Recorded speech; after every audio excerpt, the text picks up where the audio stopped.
Hi, magandang araw. Dito naman tayo sa panibagong hike na gagawin ko. Actually, this is my last day na bakasyon dito po sa Cavite. And then, uwi na kami ng Cebu. Mamaya po, mamaya.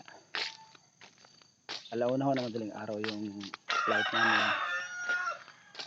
Gagaling kami din yata ng mga alas 3 ng hapon kasi po matraffic. Tsaka first time ko po na magbabas papunta ng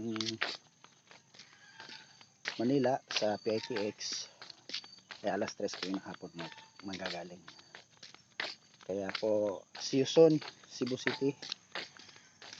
Doon naman ako magda-dialysis. Kahapon nga mag-dialysis ako dito kahapon, second shift ako.